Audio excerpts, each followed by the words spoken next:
just picked this up and look how huge it is. It's the Canon R5 and it's going to be really interesting to test how good Canon cameras are. Follow me along.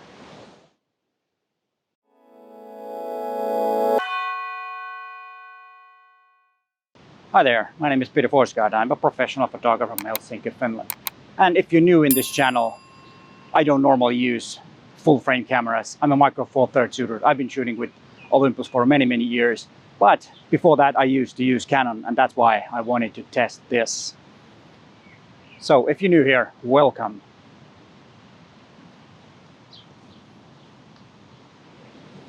And yeah, don't forget to subscribe. I just picked up this from Canon Finland. So a disclaimer, this camera is not mine. I borrowed it from Canon Finland. I can use it for 1 week. I have to return it next Friday. It's Friday today and I just picked it up. And I haven't even looked at the specs. I just called them and asked if they have the Canon R5 because I've heard that there is a camera called Canon R5 and I wanted to test it, and actually found out that this is the flagship model. The lens that I have is a huge lens. It's 28 to 70 millimeters f2 lens and it has huge front element. As you can see, it's 95 millimeter filter thread, but I will talk about the specs after I've actually found out what the specs are. But now let's put a memory card in there. I know that it can eat SD card.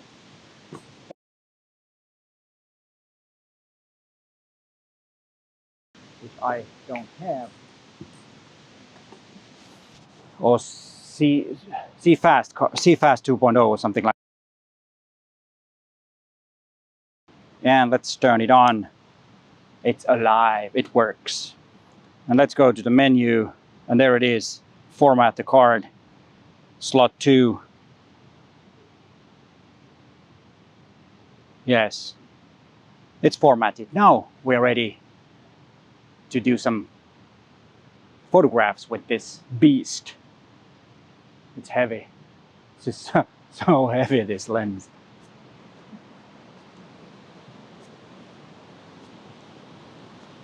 It's time to take the first image.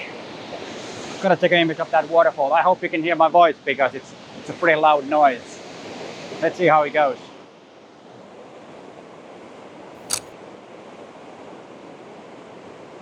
And before I go outside again, let's look at some specs of this camera.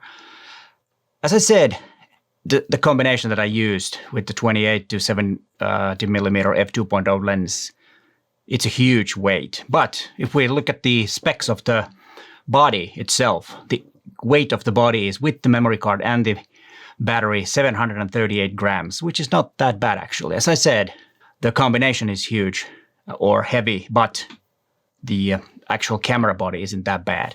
It has a 45 megapixel sensor and it can record 20 frames per second, and the ISO values are from 100 to 51,200. And then it says that it has 8 stops of image stabilizing. The 8 stops, according to Canon's website, it's with the 24 to 105 millimeter f4 IS-USM lens. I haven't tested that either, but I will test and see how long shutter speeds I can make with, well, there it is, that camera there. And it takes CF Express and SD cards, and the video qualities are huge. You can actually shoot 8K raw video internally with the CF Express card, which I don't have and I haven't tested that. And it can do 8K video to an SD card too, but it's IPV sampling, so it's not the best quality, and I will make a little test what the 8K video looks from that camera. Unfortunately, I cannot use the 8K RAW, as I said, because I don't have a CF Express cards. And the AF is supposed to be really good, and what I've tested so far, it is really fast and nice, and it has 5,940 AF points. So that's quite a lot for that size. And let's see what else do we have here. And of course, full frame, that's for sure. And the image ratio is 3:2, the traditional 35 millimeter film. So it's a bit different, but not that much from for example, Micro Four Thirds, which is 4:3. So this is the traditional 3:2. Yeah, we talked about the IBIS, and of course the mount is RF mount, and if you need to use the old AF or AFS mounts, you need to have a adapter. Autofocus is dual pixel CMOS, and let's see, what else do we have? Well, I think that was it. Yeah, I think I have got every major specs. I put a link into the Canon's website, so you can, if you're interested, you can check more specs from there. It's nice to be outside when weather is like this. It's been pretty horrifying weather lately, and now it's been like this for a moment. Let's talk about the usability and or more like look and feel of the camera. Of course, it's a very usable camera, but let's talk about the look and feel. It's as you can see, the lens is pretty huge, and I already was talking about the weight of the lens, and it is a bit unbalanced with the body. I bet you can get most likely you can get a battery grip for this. Not sure, but most likely you will. And with that, it might be a bit better. But of course, if you have the proper hold for your camera, so that the camera is actually the weight of the camera is on this hand, and then you just press the shutter button with this hand, with the right hand, then it's actually no problem at all to have the camera in your hand like this. And then the wrist wrap from what do you call this, Peak Design, it works perfectly with that. And the menu system, like I said, I've been using Canon for many years before I switched to Olympus, and the menu system is very familiar to me. It's really easy to use, and that's always with a new camera. If you're not really familiar with the user interface, then it's of course a bit harder. And there's a lot of customizability there. It has a really nice trackpad so that you can move your thumb on the back to make the focus. That's really good. And that's especially good if you're using your right eye on the viewfinder, which is really clear and nice looking, and it got all the information there. One thing that I could not figure out was if there are any flag colors. I don't think there are, and that's something that I am so used to with Olympus cameras, to have the flag colors to warn me of overexposure. And when making images with this, and the exposure doesn't have to be that precise because of the huge dynamic range that this has, and you can open up the shadows a lot more than with Olympus. So the image quality, it is better, of course. It's a bigger sensor. It got 45 megapixels, and if you consider the price, it's 4,500, and so it's a bit different camera than the EM1 cameras, for example, and the size. But of course, if you have this body and a smaller lens, then actually the size isn't that much, and the body itself isn't very heavy. So in that sense, I think it was a pleasure to use this camera.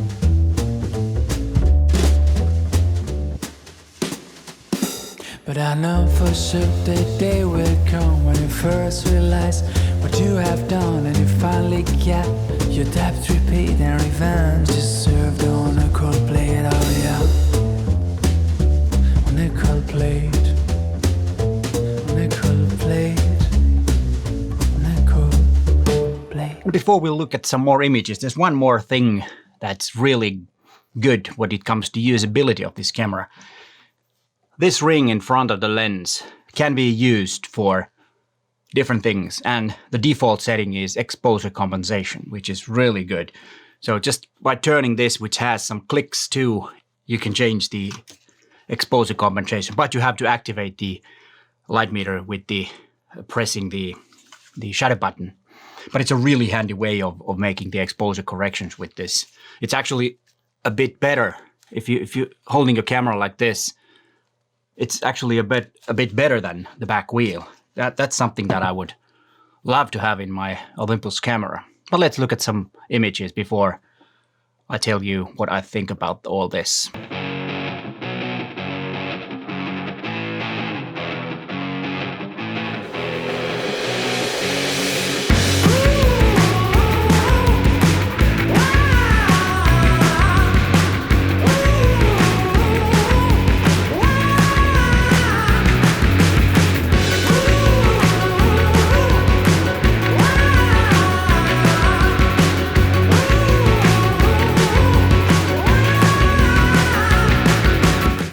and the last image was taken with a 1 second exposure. So the IBIS and the lens stabilizer works really well. And this part is filmed with 8K on the EOS R5. And you can see that you can crop the image quite a bit.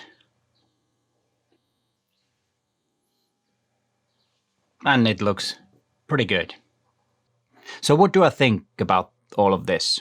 Well, as I said in the beginning, I've been using Canon for many, many years before I switched to Olympus 2014. And the camera that I used back then was 5D Mark III.